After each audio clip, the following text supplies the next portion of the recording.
Good evening, Dr. Mel and classmates. We're now on Module 8 of COM380 ACSM, Advocacy, Communication, and Social Mobilization. So I'll be giving my report. I'm Hazel Joy Crizaldo. I'll be your reporter for tonight.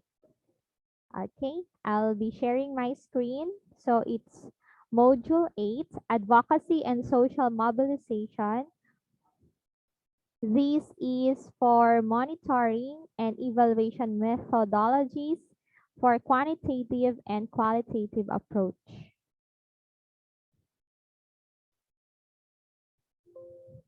Okay, so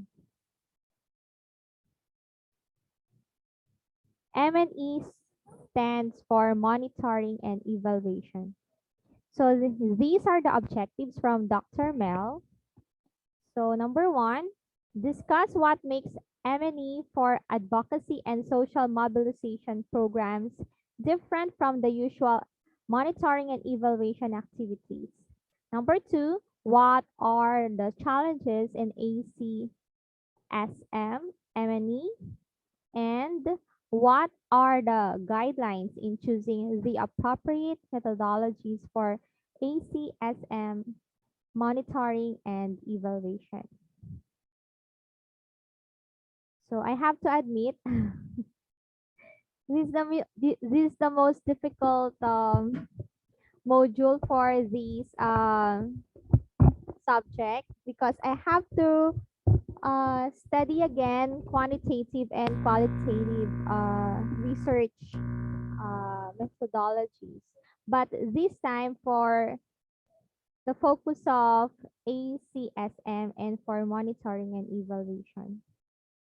So monitoring and evaluation for advocacy and social mobilization programs is different from the usual M&E activities in these aspects. So what makes it different?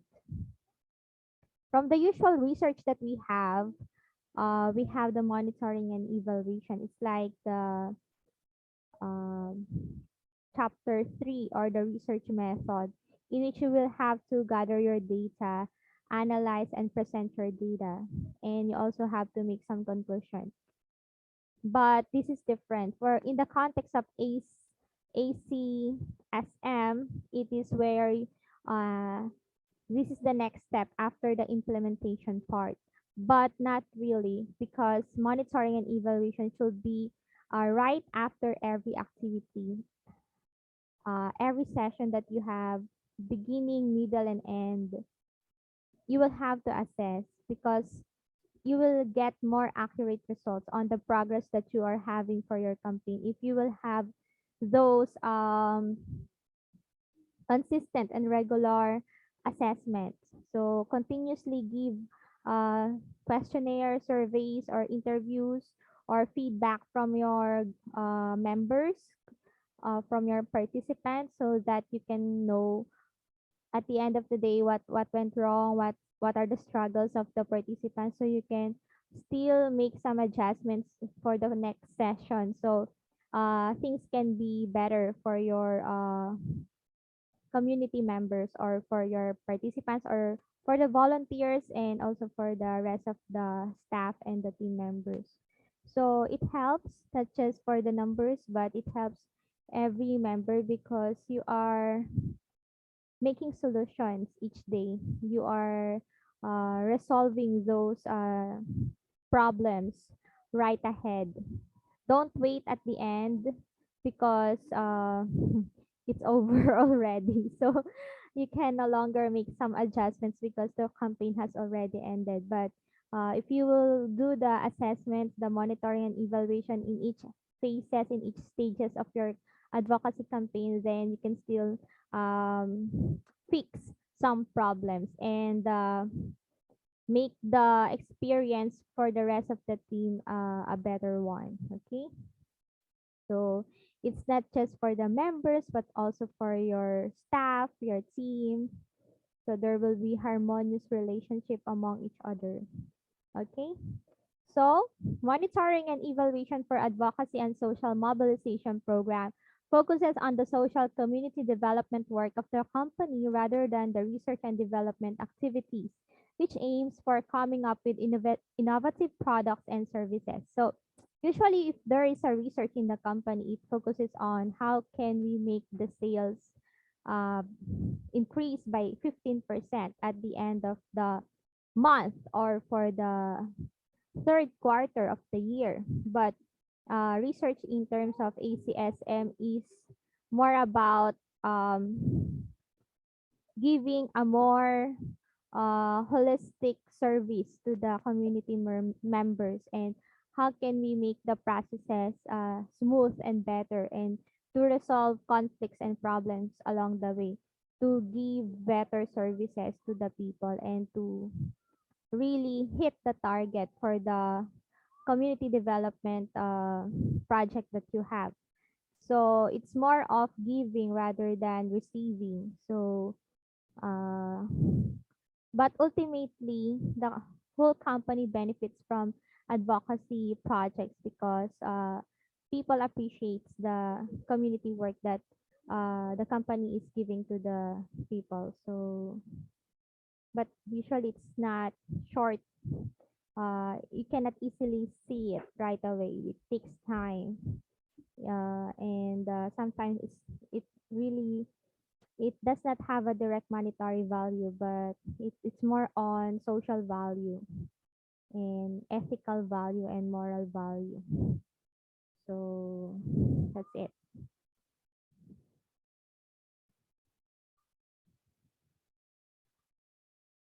The M&E for Advocacy and Social Mobilization focuses on its social, ethical, philanthropic, and environmental responsibilities rather than the company profits.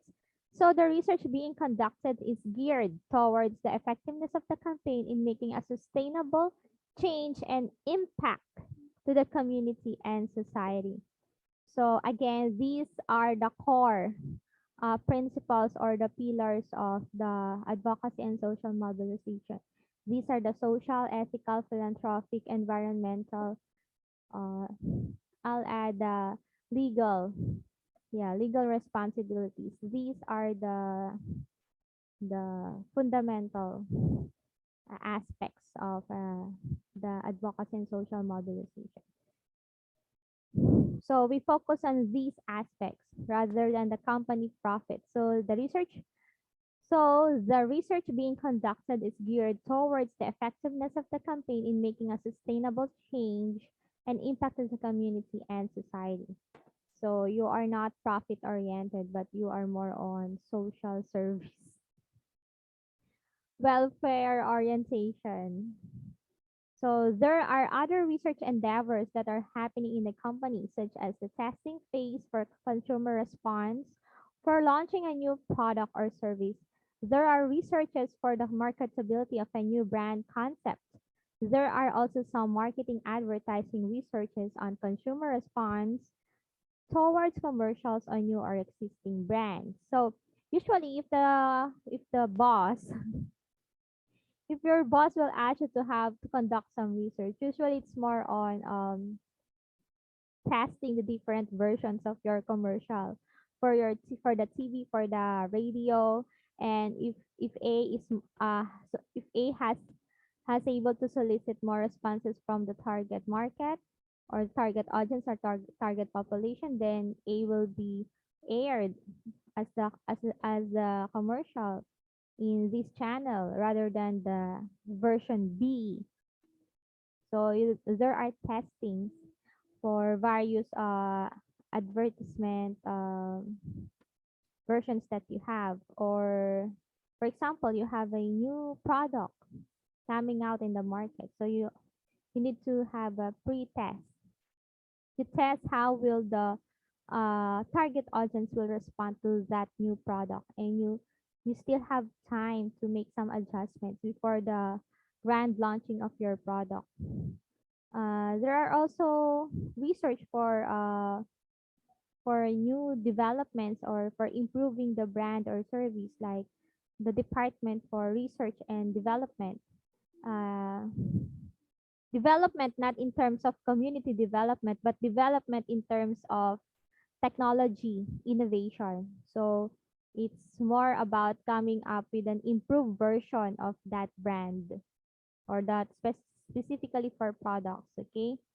So there's a version 2.0, 3.0, 4.0 for this product. And especially when you are in the information technology or if you are in a highly competitive line of brand, so there is a dedicated department, the research and development, wherein you are consistently doing research.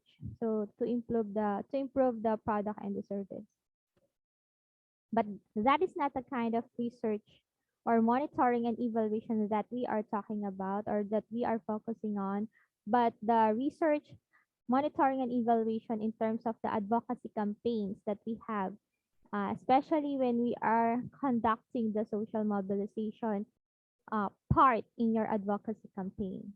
Because you need to assess how effective your activities are, your communication strategies are, in comparison to your objectives. Are you hitting your objective? Are you reaching your goal? So you need to evaluate. You need to assess so that you can still make adjustments. If the communication strategy is not effective, then you can make some modification. These researches aim to provide information to the company, which can help boost sales and profit. The research for M&E for advocacy and social mobilization is more for the social value and contribution value of the company to its community, society, and nation in aspects of social, ethical, environmental, and legal. Though the effects of advocacy and social mobilization is hard to directly convert into monetary currency, the changes that can be seen in the community are indicators that the goals of the campaign is being reached and thus has a positive impact for the image of the company. Even though you cannot really assign a peso value for your campaign, you can make some techniques so that you can still have a report to the stakeholders. One way is to assign a monetary value for some indicators. For example, if they were able to produce a a slogan, and this slogan was being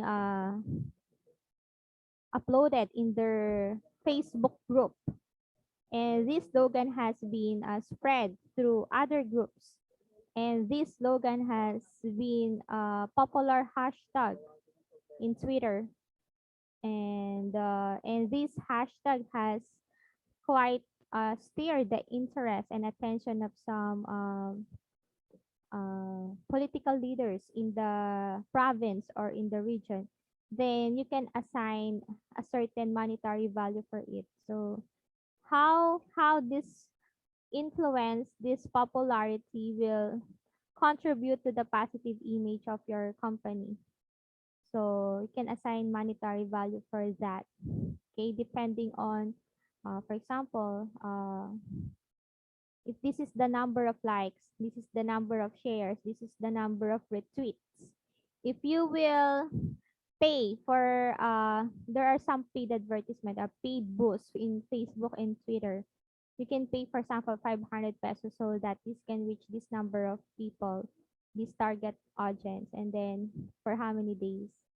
So you can compare that with the Facebook ad, and then if it has the same engagement, number of engagement, meaning number of responses, and then you can assign 500 pesos for this number of likes, and then another 500 pesos for this number of for shares, and for this number of people that has been distributed, has been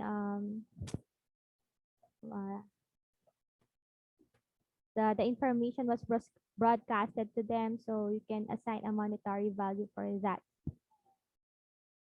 So that when you make your report to the CEO, you have you have a tangible data to present that this is how the advocacy team has been performing for this month or this quarter or this year. Okay. Many have been saying that advocacy campaigns are only useful for public relations. I can say that it is just the surface reaction. Later on, the positive impact of the advocacy campaigns can have domino effect towards favor from consumers, customers, community members, employees, executives, and even third-party suppliers.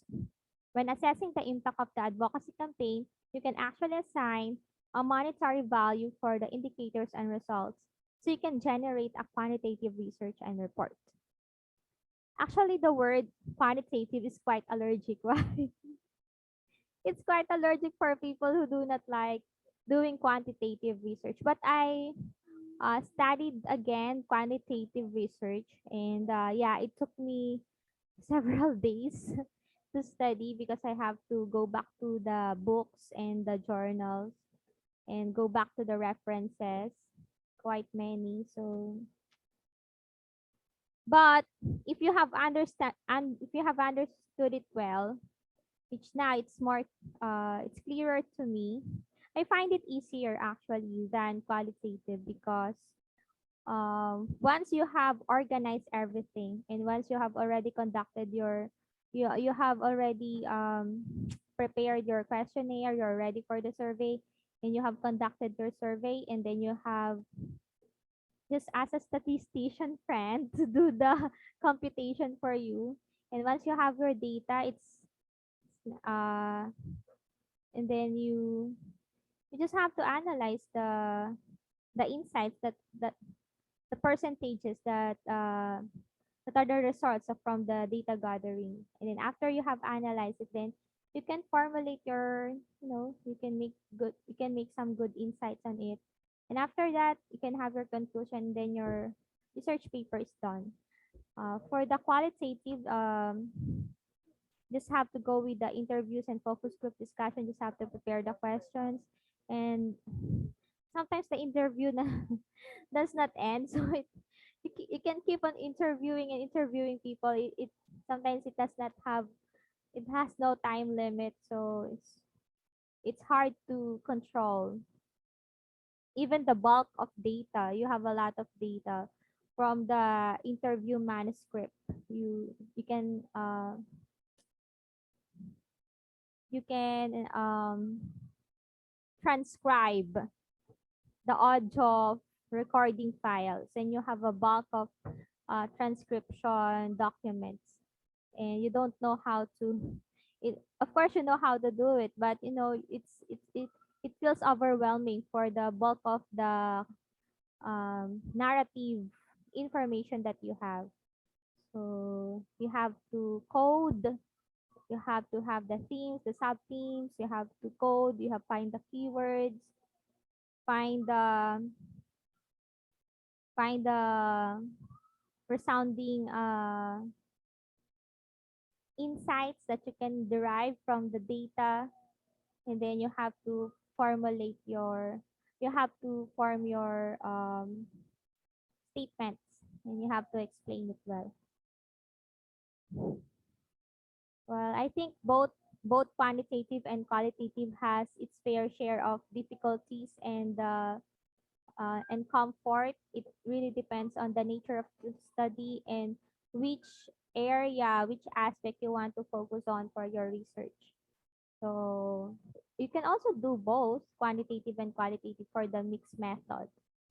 So if there are specific questions you want to ask, specific data, number, frequencies, you want to compare the numbers, the data, the frequencies to this year, to last year, to next year, the rate and the percentages, you want to compare, and you want to know the frequency, you want to know um, the depth, the depth, the range of the reach of this information dissemination campaign.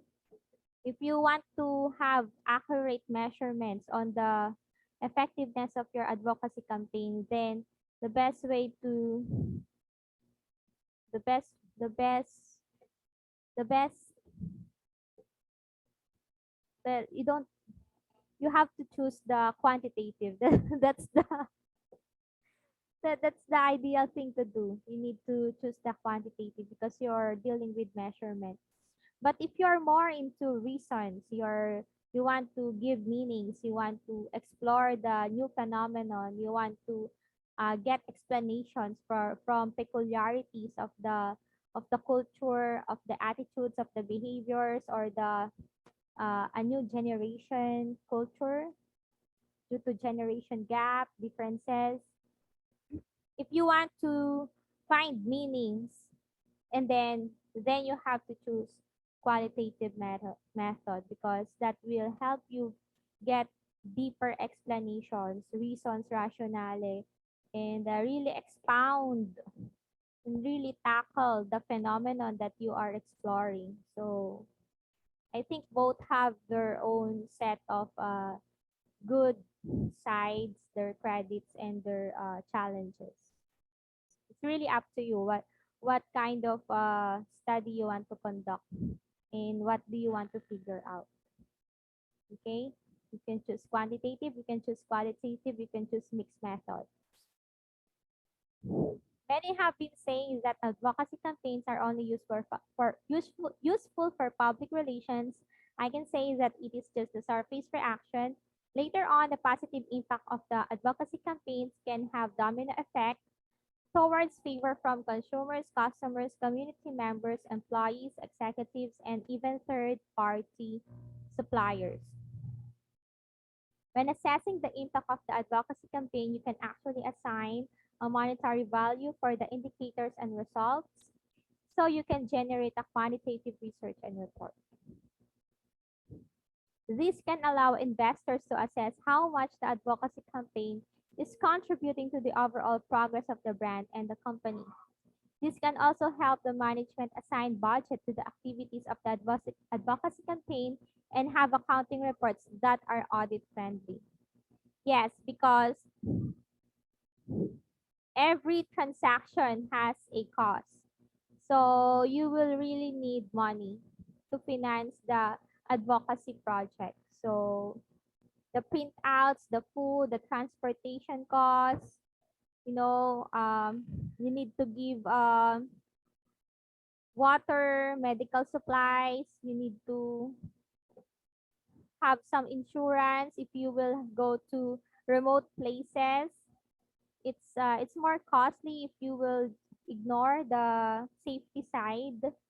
You need to ensure that your volunteers are safe all the time, safety first. So there is really cost for everything. There is no such thing as free.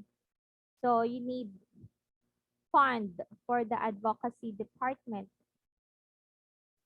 So as I have said a while ago, you can assign monetary value for things so that you can able to explain well to the management how you are spending the money and where does the money go and how well you are handling the uh, how well how well can you able to budget the money, how good a steward you are. Are you a good steward of the donations of the sponsors? Can you really manage the fund that was entrusted to you? So as long as there are evidences and you can prove those monetary value, then you're doing good. Okay, it will be all right as long as you can prove that what you are stating in the financial statement is accurate. Challenges in ACSM or in monitoring and evaluation. There are many challenges in ACSM monitoring and evaluation. The first one is the budget, yes. You would want to reserve the money for increasing the food share of the volunteers. Yes, there are printouts to worry for evaluation forms. Reality kicks in. There is really an expense for the research part of the ACSM for the monitoring and evaluation. The gathering of evaluation data does not happen in the end only. It should happen in the beginning and middle also. So yeah, you cannot get away with the reality of budget. So if you are if you are diligent enough to do the financial statement report, then the management will trust you that your team is trustworthy. uh, your team is capable of handling the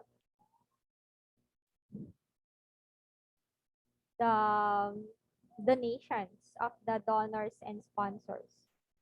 Okay.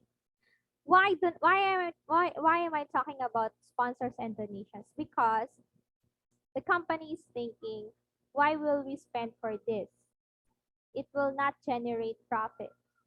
Why not just solicit sponsors and donors for this advocacy project?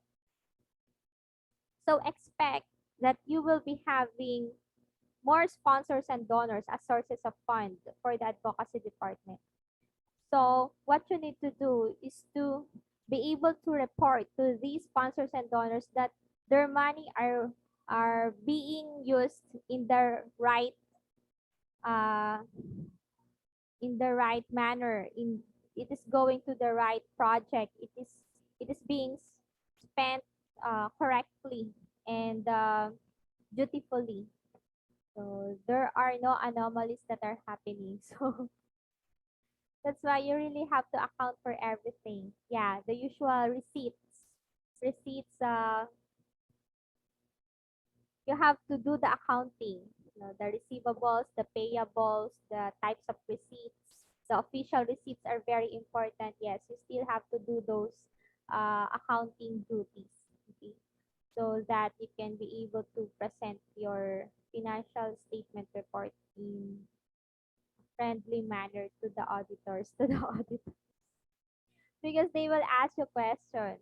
Where did you get this value, this money? Where is the official receipt? No official receipt means it is invalid entry. So you have to back up everything with receipts. Yes.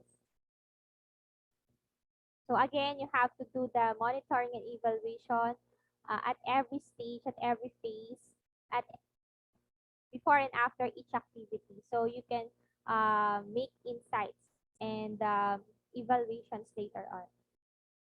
And you can make some adjustments right after the activity. Right after the activity, you can convene with your staff and go through the evaluation forms, the survey forms, and make a summary of it. So what are the respondents saying? How can we improve tomorrow? How can we improve on the next session? So make those adjustments and then make the experience a better one for your participants. Ideally, there should be monitoring and evaluation in every step of the ACSM campaign. Also, it can be time consuming. While you are busy spearheading the planning, implementation, policy drafting, and resource mobilization, you will have to mind the evaluation tasks in each of the ACSM process. It will be wise to assign or have a volunteer who can manage the monitoring and evaluation part of the ACSM campaign so the rest of the members can focus on their specific role and assignments. So it is really wise to have someone manage the monitoring and evaluation department. So you can just you will have if you are the communication director, so you can focus your mind and your energy to other technical duties or for the partnership linkages work or the routines that you have.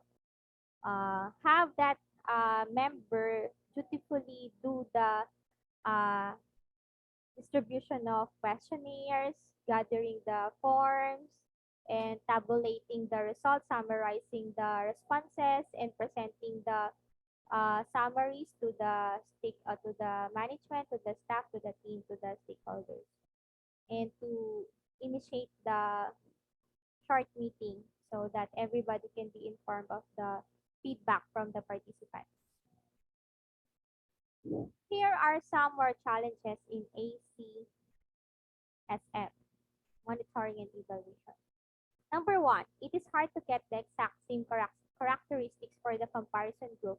If you want to compare the results of the first evaluation with a group who have not been exposed to the trainings, the same group characteristics may not readily exist. So if you are already conducting comparison research, for example, you are done with the first uh, survey, and then you want to this is the group that you are working on, and you want to see how well they are progressing in terms of behavior change. You want to compare it with a similar group who has not been exposed to the trainings or with the interventions that you are doing for the community. So this is group A, group B. The group A has been exposed to the training seminars and the interventions for behavior change, and then group B has no exposure. So according to the results, what can you say? Uh, is there a significant uh, percentage that shows that they are exhibiting actions that show that there is a behavior change, or there is no significant change?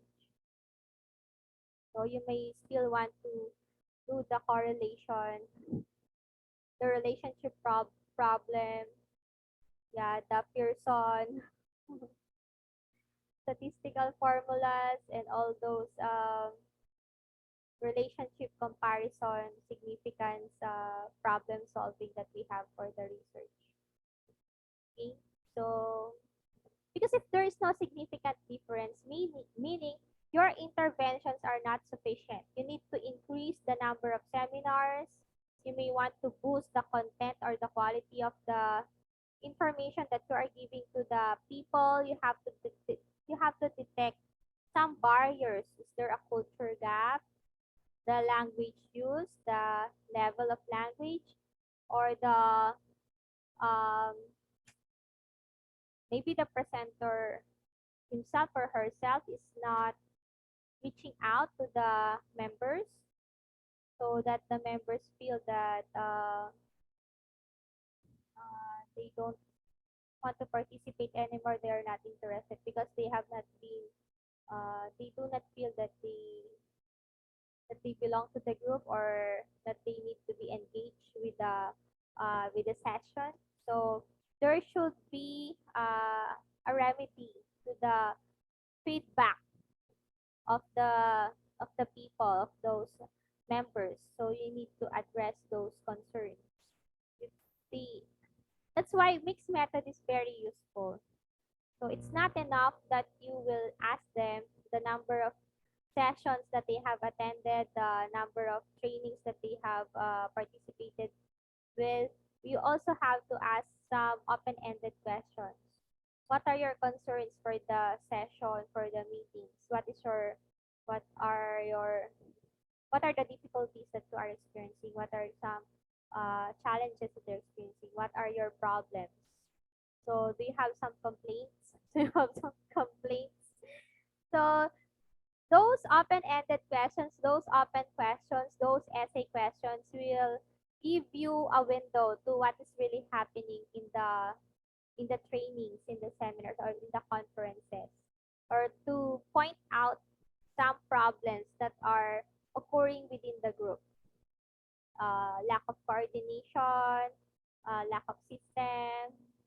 So let the people speak their minds. So you can ask them to be, no, they can be an anonymous, you know,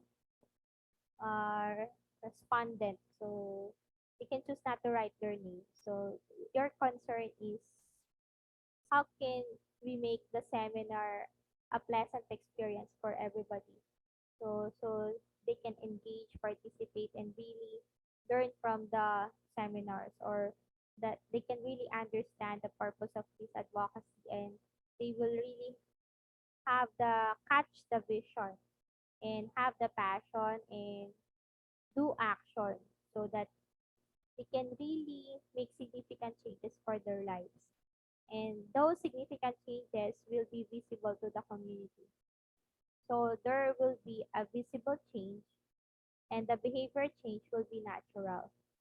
Not something that they are forced to do because you told them to do so. So, but they really feel the necessity to change because that's the better way to do it. That's the better option. So that's it. If you will get a group comparison data outside the community or a nearby community, the attributes may differ, may differ slightly and may not generate accurate comparison data. If you cannot get a group, if it's similar to your working group in that same community, because maybe somehow they have been exposed to a certain percentage level. So you really want to check a community, the next community, and get a sample from that particular group which you think really do not have exposure to the information that you are disseminating.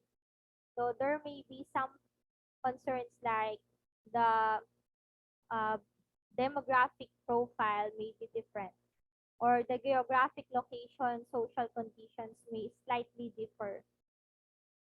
So there may be another set of challenges in that community which is not present to your working community, and there might be some conflicts. So you need to watch out for those uh,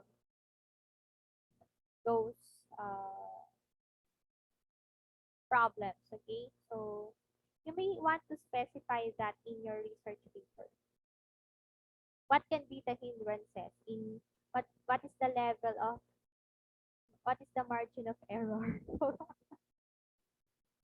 Because for example, it's impossible for you to really get an accurate exact opposite or exact similar, or um, have the same exact attributes or qualities or characteristics for these two groups. So you may want to specify that in your research paper. What you can do is to find a previous research data conducted by other institutions with the same group that you are working on, seek permission for use, then compare it with the current data that you have. So if it's impossible for you to have the exact characteristics, a similar characteristics with your working group, you can just have you can just request for a previous data result from a previous research. So if they are also working with that group of people and they have a previous research, you can ask permission if you can um, use that data for your research, even that you will follow through the research methodology that they have done for um, gathering the information, gathering the data. So just be consistent with the methodology that they have used and the parameters that they have used. You have to be consistent with that when you do your further research also, so that uh, the system that was used before is the same system that is being used now, so there will be no conflict of so you are still dealing with the same set of systems, so you can get accurate results. Seek permission. Make sure that everything is legal. Always have written documents and signed documents. If it's necessary, have it notarized. If you have a lawyer, attorney in the office, you can consult for the legal papers for the documents, especially if you're requesting from a government agency. Okay, so there should be written, signed papers, documents. Verbal agreement is not enough. There should always be written agreement. If you will do this, you will have to use the same parameters for data gathering, so the next result will be consistent with the research method, data gathering, procedure, and comparison matrix. The time should be closer to current as much as possible. As much as possible, it should be near now. For example, you're conducting your research now. It should be, for example, today is December 6, 2021. It should ideally it should be last month, last quarter, last year. It should be not so far from today, from the current time, because there can be other social changes in the community. There can be some other changes from the demographic condition or social conditions of the members. So they may work they may work they may go back to Manila. They may be hired to another place or to a nearby town. They may relocate.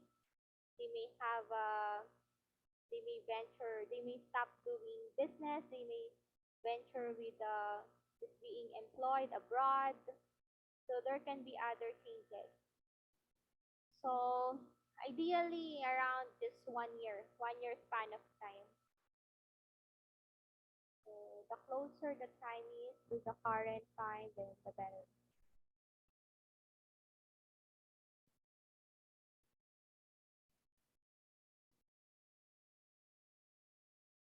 Number two is consistency in running the M&E throughout the process, and stages of the ACSM campaign may not be met. There are times that business may put the evaluation time missed, on hold, or delayed. The solution is to designate a specific member to manage the M&E so that the survey forms, attendance sheets, focus group discussions, and other measurements are being conducted on time and within the given schedules. So you might forget to distribute the survey forms, or you might forget to send the Google form. So in case that you missed some of the times, then you need to have a backup solution.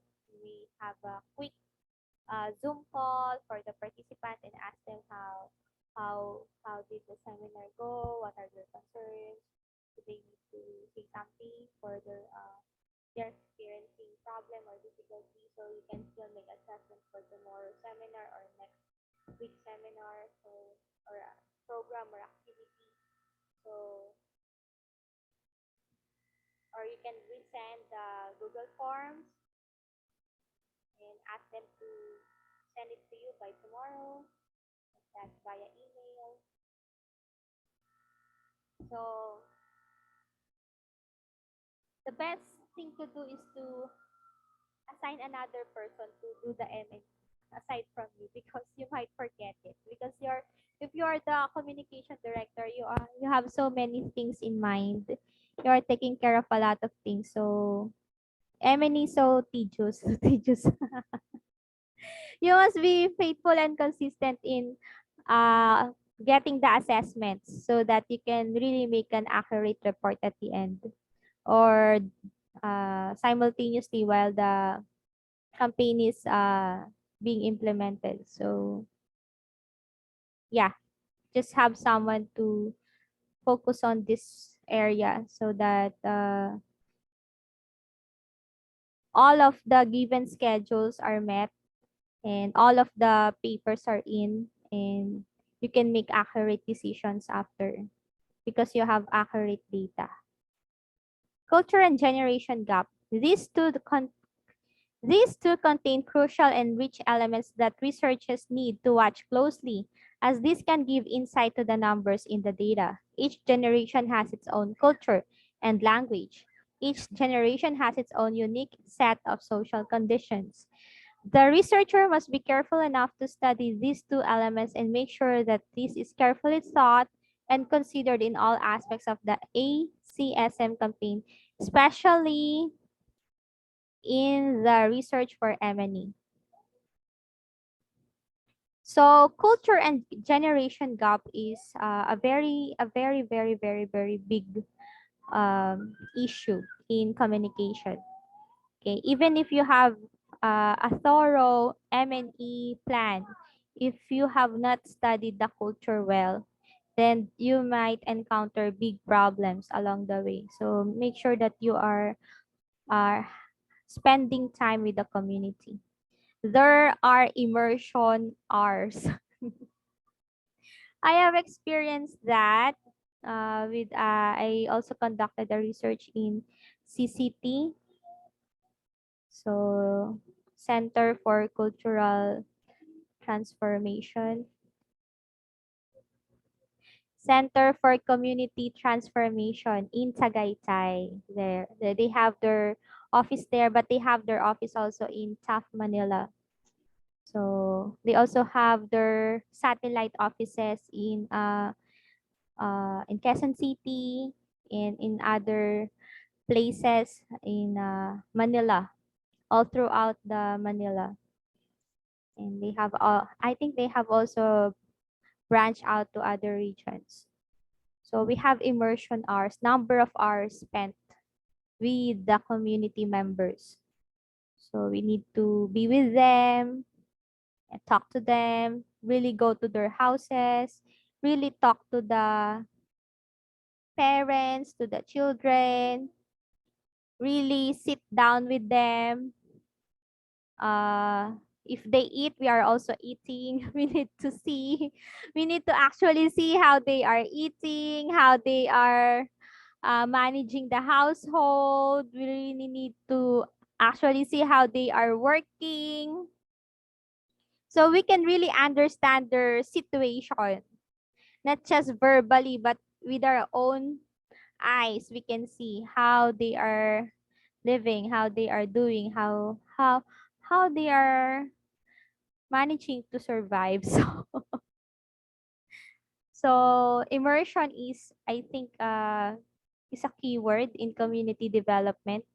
If you don't like immersion, then don't go to the community development work. You must be willing to live with them if possible, or if necessary. You may want to sleep in that community. For example, there's a shelter house for volunteers where we can sleep there because our research project needs we still lack the immersion hours. We need to spend more time with the community. So if we will sleep there, then we can have longer hours and we can still spend the night to talk to other people, to the some of the elders there in the community, and really understand the political setup of that town, of that particular barangay, and also some history. Elders like to tell stories, like to tell histories. In the 1990s, our barangay is they will tell stories like that. So, okay, so you can get some more information. You get a rich information data from those storytelling sessions. So you will really get to know more about the community if you will have immersion time. So if you don't know the culture, you are missing a lot in the research because that can be that that that can be the source of your challenges in your research. There is a problem in your research because you do not understand certain things, because this is how they operate. This is how they operate. You do not understand why they do these things, because this is their system already. So if you will get, okay, this is how they do things. So okay, now I know how can we negotiate. No, this is you can try this, and this has these benefits, this is the positive things, then you can negotiate with them, try to explain to them. But if you do not know the culture, their way of things, their lifestyle, then you're missing a lot. So culture and generation gap is very important. So generation gap, for the young people, they have their own set of language, they have their own set of they how they live, how they perceive things. um So you need to understand those young people also. So there might be a generation gap. You are imposing something which it's not in their scope of mind worldview. So they think differently. So you have to reach out to the youth and try to talk to them more, understand. You have to let the young person talk, because when that young person talk, you are getting some words. Okay, okay, okay, I get it. So you can understand this is what's in his mind. So you can understand, okay, this is how he perceived this project, how he perceives this campaign. Okay, for him, this is boring. This is boring. This is boring and useless.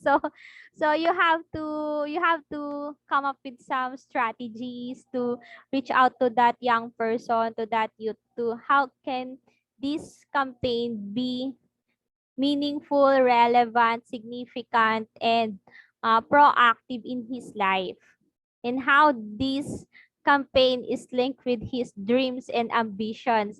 So young people are very ambitious. So you have to relate everything to his mind plan, to his vision. So if you cannot connect to that young person's mind, then you lose that person. So you really need to spend time, talk, let that person share, open up, and try to solicit feedback as much um ASAP, as soon as possible. Does this make sense to you? Ask some questions, and then no. It's useless for me. I think you're just wasting your time here in our barangay. So you need to find some ways on how you can reach out to that young person and make your message, uh set your message across that will really touch his heart, make sense to his mind, and move him into action, something like that. Each generation has its own culture and language. Each generation has its own unique set of social conditions. Yeah, for the senior citizens, it's another thing. So they have another world, generation gap. So because in every generation they have their own set of culture and their own set of language, even if they are living in the same community, the subsets. So you have to study also. Nanay, tatay, you have to talk to them differently. So to the language, to the kind of language that they are using, they understand. And you have to adjust your language the way you talk to those senior citizens. So it's another study. You have to be very careful. So you don't just talk to them, but you have to carefully plan how you will be able to how will you deliver your messages, and the content of your messages, and your strategies is different from the young people. For the adults, young people, senior adults, those different subsets, they have different types of messaging, and they have different types of there's an appropriate strategy for each subset. So don't mix, don't mix as much as possible. If you will mix, you should have a general language, a general strategy that can be effective for these three subsets. So you really have to plan, okay? If you want to be successful, planning is the key. But we are now on monitoring and evaluation. You just have to get their feedback, adjust. You need to really talk to your team. You need to make some fast adjustment. Adjust as fast as we can, because we are already implementing the campaign. So that's it. So you must be willing to adjust if you are a team member. Because if not, yeah, there will be no conflicts in the group. So if you don't want to follow, just get out. So you will fight with each other.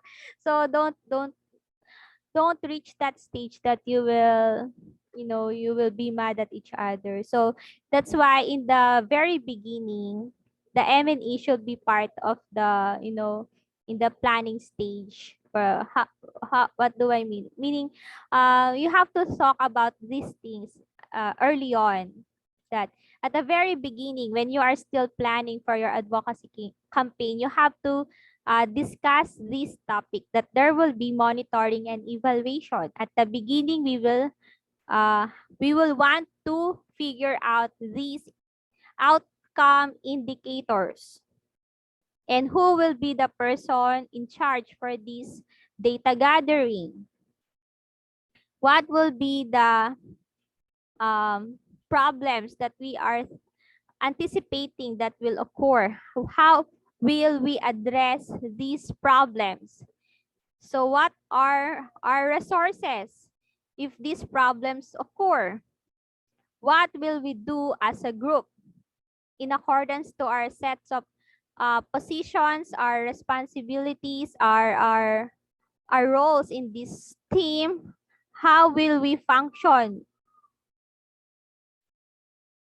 so that we can address the needs and we can still um, get the job done and coordinate with each other? We are in harmony. What is our process? What is our system? What is our communication flow?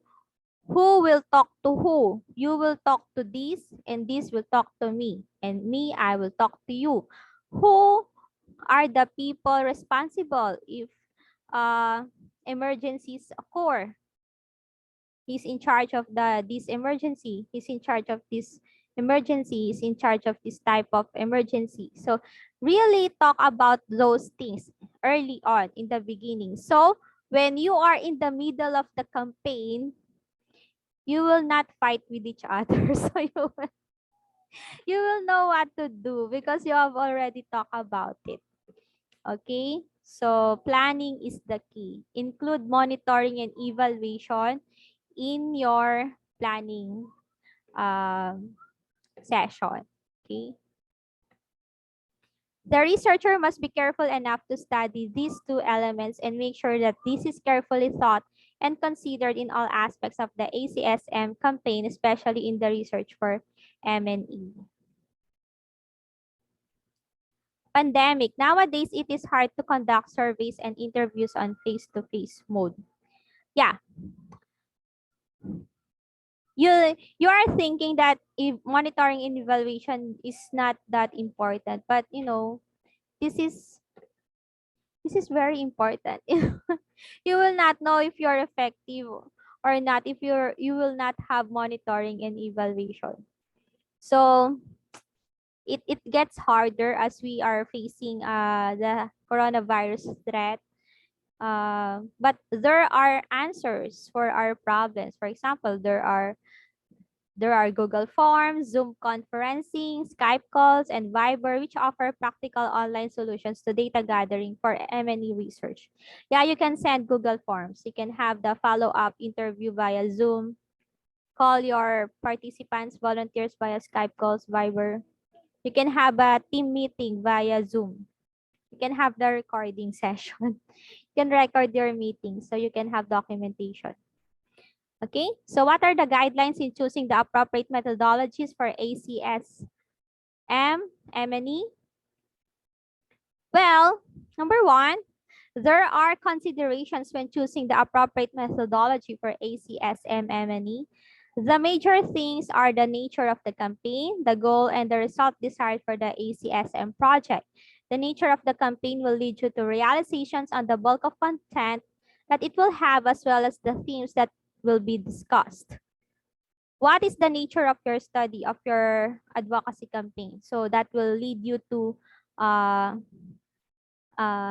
deciding if you will go quantitative or qualitative. The goal will tell you what you want to achieve and how you can get there. The result will point you back to the method that you need to employ so you can arrive at your destination. These preliminary considerations are very important in designing for the ACSM M&E. Yeah. So, what do I want to discover? What do I want to figure out? What do I want to prove? What do I want to achieve? What do I want to to discuss what is the nature of the study, what is my goal, what are my objectives, what are the problems I need to be solved, answered, what are the questions I want to raise. So you ask yourself those questions. You ask your team members on how you can find answers to your questions. If the nature of your campaign is more on achieving change, then quantitative is the usual methodology to pursue. However, there are some areas that you need to figure out the deeper reasons. In this case, you may want to add qualitative method to your M&E research project. Aside from conducting surveys and distributing questionnaires for the quantitative method, you will have to add focus group discussions and interviews to mix the qualitative method. So, again, if you want to measure something, go quantitative. If you want to find meanings, go qualitative. If you want to find measurements and the meanings why these are the figures, then go mixed method, quantitative and qualitative. If your ACSM campaign is based from an existing project and your M&E is more interested in figuring out explanations to absurdities, novelty, conflicting patterns, cultural distinctives, and a new phenomenon, then qualitative method will help you a lot in discovering these new meanings. Again, if you are wanting to discover, to figure out, to expound, to discuss a new phenomenon, then qualitative research methodology is the way to go. Okay, if you want to find the correlation, the relationship, you want to find the pattern, you want to find the percentage, the rate, the and other assessment indicators, you will have to go quantitative. Quantitative method uses surveys and questionnaires to find out the exact number of people who attended, participated, returned, and changed their habits. Quantitative method helps you find out the difference in using a specific strategy for behavior change for a particular group within a given time frame, in contrast to a similar group which has no intervention. So what are the tools that you can use for quantitative? Then you can use surveys and questionnaires. So usually for advocacy and social mobilization campaigns, you will have to dutifully get the number of participants, number of training sessions that you have conducted, number of seminars and conferences, demographic profile of the participants or the members. You have to mention your target indicators for behavior change. What do you want them to, what exact actions or behaviors that you want to see in them? Are they able to increase their negotiation skill, their assertiveness skill, their expressive skill? They are doing this for a number of time within this year or quarter. So measure the behavior, measure the behavior. If they are stopping this habit, how long they are able to restrain themselves, for a month, a quarter, a year. So you have to specify in numerical figures. So that's it. So, and then you have to compare with a group that has no intervention. So you can really see the difference of how successful you are in your intervention, in your communication strategies, or with the techniques that you have employed. There is no change. If there's no change, then you have to overhaul your your advocacy campaign. You have to replan. Okay. The data that will be solicited can be compared and it will give you insight on how effective a communication strategy is for that session or phase. Quantitative method is the fastest way to collect data if you want to figure out if you are reaching your target of having 800 college students attend a reproductive health seminar and get a percentage of your accomplishment. Okay, for example, this is your advocacy, for example, for HIV, and you want to reach out to these young people. You have an information dissemination campaign on the use of this particular thing. So, how many college students have attended your seminar? What for if you have a radio broadcasting commercial, what is the range? How many people can hear that radio announcement? Number of people you have to specify. So, according to your survey, how many students, how many young people said that they are able to negotiate with their partner to use these? How many young people said they were not able to negotiate? They were not able to use it. How many young people perceive now the importance of you using these? How many people say it it is useless? It has it I don't like it. I will not use it. So how many students, how many young people will say I will think about it. I will reconsider. So you have to measure, okay? And that percentage rate will help you adjust your strategies next session. So you can think about it. Oh, maybe we need a stronger strategy. So we can really convince the young people to use this, something like that. Qualitative method will help you find reasons why some college students do not attend the seminar and what are some cultural or generation beliefs that they have in mind in disengaging with the seminars. If combined, you will get both the percentage of the participation rate and the insights why some do not attend the seminar. So you can do the mixed method. You will get the percentage rate of the difference of the participation from last session to this session to today's session, and you can also get the reasons why they do not attend. They find it uninteresting. They find it uninteresting.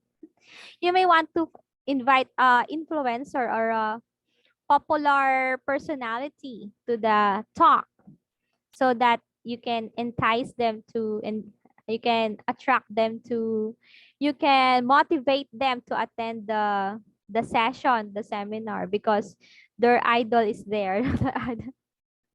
Their celebrity idol is present in the seminar, so they will also attend the seminar. So you have to think about strategies that will help you meet your objectives.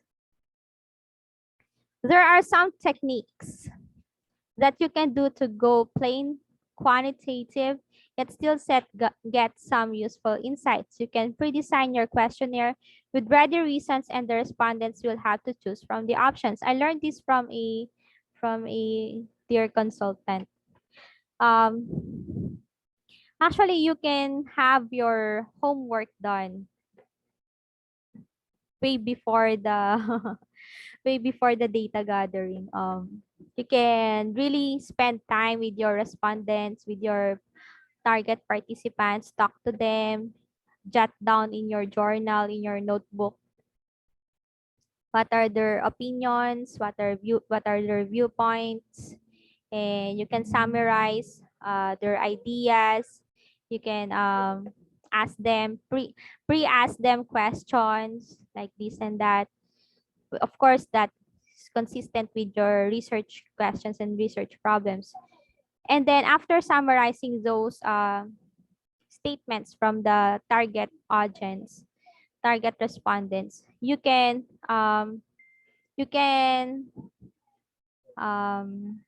fashion it. You can state it in your research questionnaire, those options.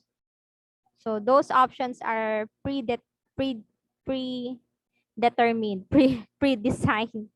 You have already discussed these things with your participants. So you have a pre-data. So and then you just have to ask your participants to check which they think uh, the statement that best applies to their situation. So in that case, you will still have the quantitative research, but at the same time, you will have some useful insights in your quantitative research paper. And then your life will be easier because after the computation, the statistical results will be ready. Then you are ready now to go to the analysis and the presentation of your data. And after that, you can have your conclusion. So your life now is easier. Your life now is easier. If you go qualitative, you know, the analyzing never ends. you you can spend 10 years in your research paper and you are not yet finished with your research paper. So, but of course, there are some discipline measures when you are conducting your qualitative research paper.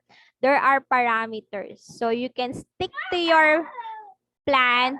You can still stick to your plan and meet your deadlines for the research project. Okay.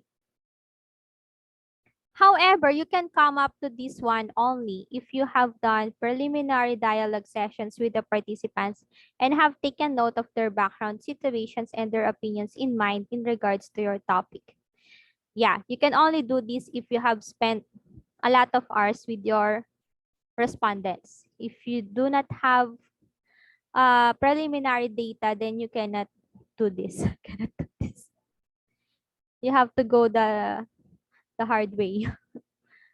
You will have to summarize and note important information, then design the questionnaire according to the intended or desired flow of data to be captured and assessed later on. Number 5 is having good research objectives, activities, questions, indicators, outcome indicators, method, tools, result remarks, and evaluation matrix ready will help you chart the flow of survey in a systematic way. So these are the this is the evaluation matrix. So you will have to do this for your monitoring and evaluation part of your advocacy and social mobilization campaign. Okay, so everything should be aligned from the planning, the implementation, and the monitoring and evaluation. So everything should be aligned. Okay, so you will also get these from the previous information that you have along with your team members. Objectives, activities, indicators, questions, outcome indicators, method, tools, evaluation matrix, and the result remarks. What are objectives? These are the things that you want to achieve for your ACSM advocacy project. What are the activities? You have to list down those day-to-day tasks that you will do so you can conduct your ACSM campaign. Indicators. Specify the number of participants that you are targeting for the seminars. Mention the target date of completion, locate the geographical location of the community, etc. Mention the number of training sessions you need for the behavior change to take effect. Tell the percentage rate that you are targeting for saturating the area in regards to information dissemination. Mention the specific actions that you want to see as behavior change from the group in regards to the topic that you have. Questions based from your objectives, activities, and the indicators that you have mentioned, formulate the questions. Yeah, so you will have to use the information that you have mentioned in objectives, activities, and indicators to formulate your questions. Outcome indicators, mention the specific expected behavior actions that you are aiming for the participants to show. Tell the specific responses that you are aiming for the respondents to say. List the specific results that you want to see from the exercises of the group. So you have to specify what are the specific actions that you want to see from your participants as a sign of behavior change. Or if you are using another theory and there you are using another model or framework for advocacy and social mobilization, then you have to align that to the outcome indicators. Okay, because for my part, I've been using SBCC, social behavioral communication change, so as and the C model and the SBCC as a primary reference when I do this report. Okay, and the primary topic they have for the advocacy campaign is about HIV or addressing the AIDS for the community in Africa and Asian countries. Method. Realize whether the appropriate methodology is quantitative or qualitative for your M&E research. Use quantitative if you want to see actual numerical figures in your research. On the other hand, use qualitative if you want to discuss deeper reasons why participants behave a certain way. You can also use mixed method to give you the accuracy of data and the in-depth insights. Yeah, I have been discussing that a while ago. Having good research objectives, activities, questions, indicators, outcome indicators, method, tools, result remarks, and evaluation matrix ready will help you chart the flow of survey in a systematic way. You can be able to do your evaluation matrix when you are able to define these elements, okay?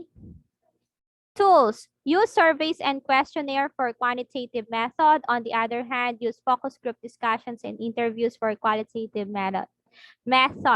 Evaluation matrix. Chart all these elements for a summary presentation. Highlight the most important data, information, or insights. Result remarks. Mention the achievement that you and your group have for your efforts. So, what is your progress for your project? So, specify. Sample evaluation matrix with hypothetical data for mom entrepreneurs in Cavite and Manila group. So this is my advocacy group, the mom entrepreneurs in Cavite and Manila. So I just stated here some hypothetical data. This is not true. We're not yet doing this, but just for the sake of the discussion, I've used some of these some of these words. Objectives, activities, indicators, questions, outcome indicators, method, tools, and the result. For example, to empower 10 for the objectives. To empower 10 women entrepreneurs in Barangay Habaywan, Bacoor, Cavite, and boosting their sales every month. Because the primary concern is to have income for everyday expenses, to buy food, milk, diaper. That's the water. That's the major need every day in the family. So what are the activities? Example, seminar on online selling via Facebook Marketplace. The most available software that we can use is the Facebook Marketplace because we can sell our products and services. So we can connect to our networks, our friends, family, friends of friends, close friends, neighbors here in Barangay Habaywan, and to the nearby neighbors and towns and communities. So we can sell our products and services. So seminar on how to use the Facebook Marketplace. Okay, because we also have some older women who are not that into cell phone, Facebook. They are not that technology adept. So we need to conduct seminar on how to use the Facebook Marketplace so they can launch their online selling activities. And some also do not have their Facebook page yet for their product and service. So we are still helping them to set up their online store via Facebook page and to take pictures of their products and upload them in Facebook and to put price labels and also set up their GCash so they can receive payments and Lalav Move so they can um, ship the items to the customer and monitor the payments. We're very careful with our transactions because we do not have insurance yet. So we do not have we do not have that much of a security measures. We do not have that how can we protect ourselves from scammers? So we are very careful with conducting business online. So there are dangers and threats also. Indicators, additional income of 500 pesos every day for every business of the members of the mom entrepreneurs in Cavite and Manila. So additional 500 pesos because the needs of the family are increasing. So they need 500 pesos additional income every day. So how can they do that?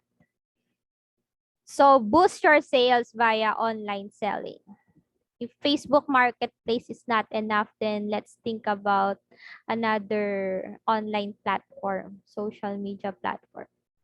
Questions. How many members of mom entrepreneurs in Cavite and Manila are able to generate an additional 500 pesos profit every day through online selling? So that's the question. So you have to combine the objective activities indicators elements to formulate your question. Outcome indicators. Google survey form result that shows an additional 500 pesos profit of each member of mom entrepreneurs in Cavite and Manila every day. So we will ask them questions via Google form. How's your sales today? How's your sales today? How much is your profit for today? Are you able to reach your 500 additional 500 pesos target for today? So let's ask them the question. Method, quantitative, because we have to measure. Are they able to achieve the additional 500 pesos increase in their sales, in their profits for today? Sales is different from profit, okay? Because profit is the net. You have already subtracted your your puhunan, your puhunan, your capital minus the ito yung puhunan mo, ito yung binigay na pera nung customer, ano yung matitira? Yun yung profit mo. So, iba yung sale na inabot niyang pera, iba yung profit. So, ang gusto natin, yung butal na, yung profit na 500 pesos. Kailangan na-subtract mo na yan. Huwag kang magkakamali. Again, quantitative needs accuracy. So you have to compute correctly. So when we say profit, you have to really have the correct formula for getting the profit. Okay? So you will be able to have the reporting accurate din yung pagre-report mo na totoo nakita mo na merong increase sa sales. Merong increase sa profit. Okay? Kasi kung kulang yung profit nila for each day sa isang buwan, kulang na kulang yung profit nila, hindi nila na-hit yung target. Isabihin, baka kulang pa yung strategy. Dagdagan natin, hindi lang Facebook Marketplace. Baka kailangan natin mag-TikTok. Kailangan natin mag-TikTok. Ang mga tao wala sa Facebook Marketplace. Baka nasa TikTok sila. So, kailangan natin makaisip ng paraan para we need to find where are our target market. Nasaan ba sila? Dapat nandun ka rin. Ba't dito ka nagbebenta nandito sila? Wala sila dyan. Kaya hindi ka napapansin. Kasi wala naman sila dyan, nandito sila eh. So, you have to find where is your target market and go there. So we have to think of another strategy if it's not working. So Method is quantitative. And what is your tool? Oh, survey questionnaire. We use the Google form. Okay. Result. There was an additional 500 peso in income. I'm talking about the profit, right? Among 10 members of mom entrepreneurs in Cavite and Manila who use online selling via FB. I'm talking about profit when I said income here. Sorry naman. So that's supposed to be profit. So kunwari lang yan kasi hindi pa naman talaga nangyayari. So, ano yung resulta? Meron talagang 500 pesos na increase doon sa profit nila. Kasi yung profit na yon mahalaga kasi mai-spend na nila yan eh. Pag hindi pa yan profit, hindi pa nila yan mai-spend kasi kailangan iikot yung puhunan tomorrow. Kasi pag wala kang puhunan, paano ka makakagawa ng maha? Paano ka makakagawa ng puto? Wala kang pambili ng ingredients, 'di ba? Kaya kailangan talaga diyan profit na 'yan para mayroon kang pang-ikot ng puhunan mo, 'di ba? Oh, for some of the foreigners who are listening, oh, I'm sorry, I will translate what I have said.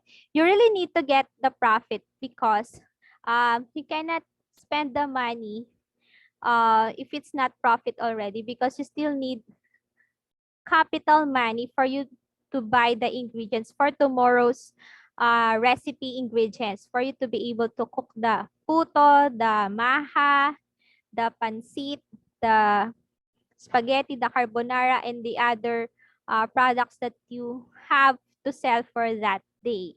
That's why it's very important to get the profit. Next, to figure. Now we'll go to qualitative. What if you want to have a qualitative paper? Maybe not necessarily you want to have it, but there is a need for you to have deeper insights, okay, on what's happening to your advocacy campaign. Because you have various questions in mind. So let's just state this objective. To figure out the reason why there are low sales from other members of the mom entrepreneurs in Cavite and Manila. Why? Why the sales is low for these months?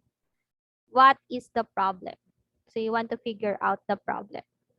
Consultation session with an entrepreneur. So I'll be having a Skype call, a Zoom call, a Facebook call, a video chat conference with my kamamars. We call each other kamamars. Yeah. Diba ganun pag vlogger ka? Oh, that's how when you are, if you're a vlogger, right? You call your audience a certain name. So I call my audience as kamamars. Consultation session with my kamamars. So I will have a kamustahan session. It's a hello session with them. So how are you? How's your sales? What are the reasons you think? What are the reasons that hinder? What are those struggles or hindrances you think that is existing that are existing that hinders you from having that additional profit for every day for each day? So what are the problems? What are the hindrances? What are the challenges? What do you think are some of the new situations that is happening in our barangay that hinders us from reaching our 500 peso additional profit target? So they will answer something like, um,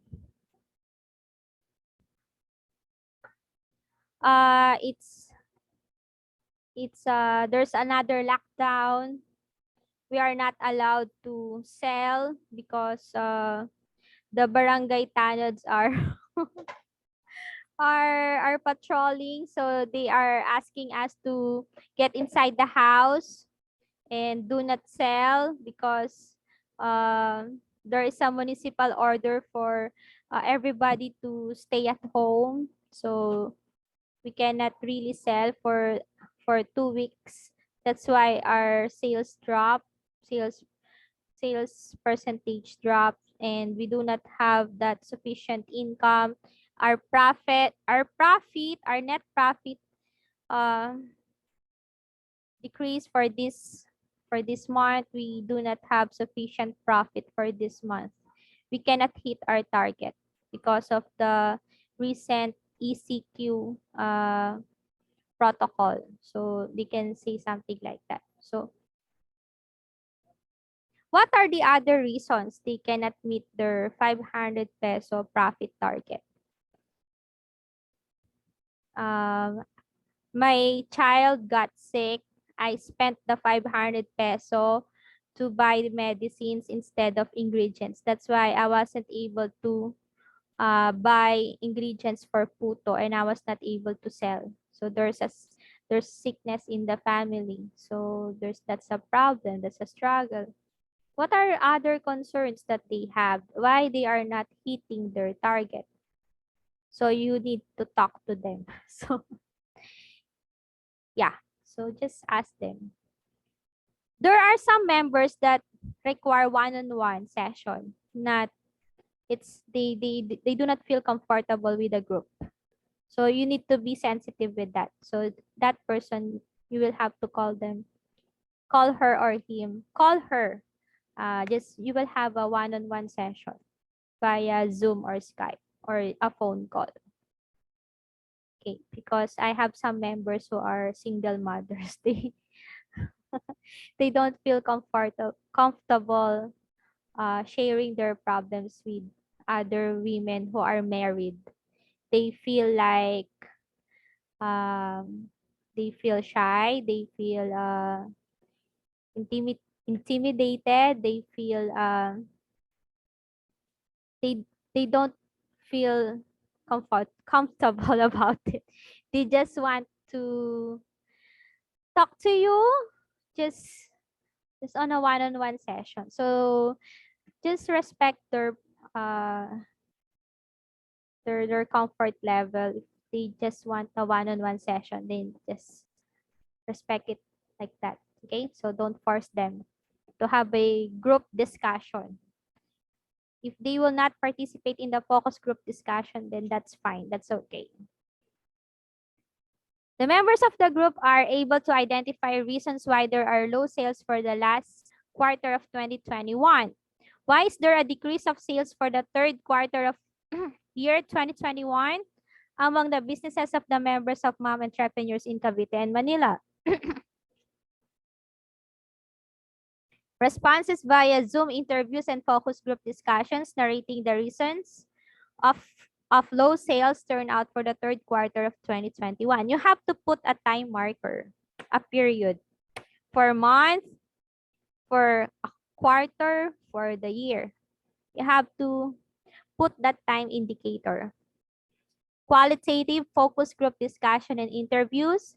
The members are able to mention reasons of low sales turnout, such as closure of physical store, travel restriction to get ingredients or resources from suppliers. So you have to specify if you are doing the qualitative and you are able to conduct the focus group discussion and the one-on-one interviews, then you will be able to get the result remarks. Okay, you will be able to get the reasons why. And now you have an insight to your problem. Okay. From suppliers with cheapest prices, lack of knowledge how to convert the business into online, lack of knowledge how to use the FB Marketplace, lack of knowledge how to use GCash and BPI fund transfer, lack of knowledge how to use Lala Move, etc. So it's good that you are laying down the reasons so you can see black and white. What are the problems in your group? Okay. If you want to have research results that show both numbers and reasons, use the mixed method.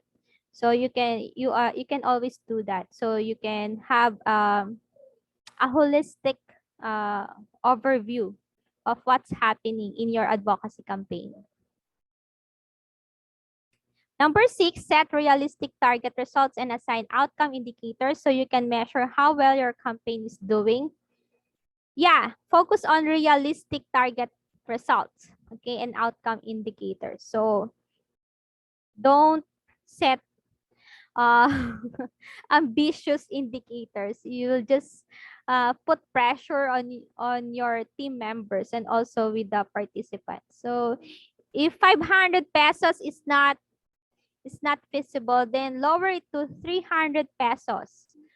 If it's not feasible again because of the pandemic, then 200 pesos.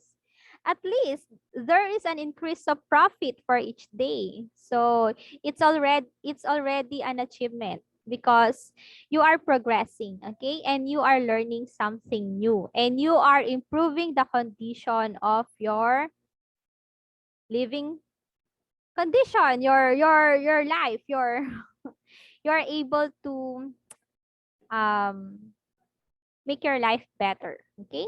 So dutifully conduct your assessments in every phase of your ACSM campaign. So make sure that you are monitoring the progress of your group regularly so you can still make the adjustments during the time period or frame of your project. Okay? So you can still fix some errors, modify some campaigns or strategies, and you can still make some negotiations. You can still make some um, you can improve on this. You can add this, and so you are getting closer to your objective, to your target goal each and every day as you progress with your ACSM campaign. So yeah, so make sure that you're doing the assessment regularly.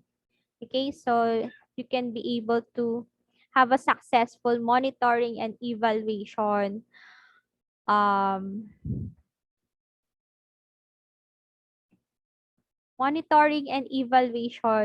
you can be able to do your part well because if you are not detecting the problems early on, then you can expect that this ACSM project will be a failure because you are not able to solve the problem early on. So the key is to conduct M&E so that you still have time to fix the problem and you still have time to adjust the strategies and you still have time to see the progress among the community members. So because it is them who are doing the interventions, the strategies, not you. You are there just to facilitate change for them. But the change will really happen among them. That's why you still need time. You need time for the change to happen, to progress. So you have you need to really have you allot space allowance, time allowance for them so that they can still work on the areas of their weaknesses and they can still um, figure out remedies to their personal problems. And they can somehow still able to learn those technical requirements. For example, they don't know how to use the BPI fund transfer. They still have time to go to the BPI bank and open a personal account. They still have time to study how to convert the BPI account into online and to convert that into connect that to their cell phone, to their SIM card, and connect that to GCash and connect that to download Lala Move and connect that to Lala Move, and also to study how to be able to ship items and to track items and how to receive the payments from the online customers. People need time to learn things. So you really need to allot time for them to learn these new things so that change can really happen. Again, we are measuring the behavior. It's very difficult to really see the actual actions of that specific behavior indicator. So behavior again is a result of a long process of developed habits So you really need a long span of time for the people to master the behavior that they need to be successful in their lives so that they can be more productive in the community that they are living with. So that's it. So that's the importance of conducting assessment for your monitoring and evaluation part for your advocacy campaign. So here are our guide questions. How can you evaluate an advocacy program using quantitative method if you have a very small population and a short time to accomplish the report? Give example of how focused group discussions can be a very good tool for qualitative method. Give example of a type of advocacy in which mixed method for evaluation is the ideal thing to do. So feel free to answer my guide questions if you want to share something. For example, you have already worked with the community and you have an experience with of how an actual advocacy campaign was happening there. You can share it in the discussion board. You can comment, share your experiences. Also, if you are already a community development worker, we can learn a lot of things from you. And you can also ask me some questions. I hope I can answer them. And these are my references, so you can check this out, especially the communication for change, C change project, C modules. This is a very good reference because it will really teach you the step-by-step process for conducting the monitoring and evaluation part for advocacy and social mobilization campaign. So thank you very much, classmates, for listening to my report. I will see you there in the discussion board. Merry Christmas. Hi, Dr. Mel. So we hope to finish the semester successfully and also to conduct our very own advocacy campaigns in our set of endeavors. And yeah, see you there. Discussion board. Bye. Thank you very much. Have a great night. Bye-bye.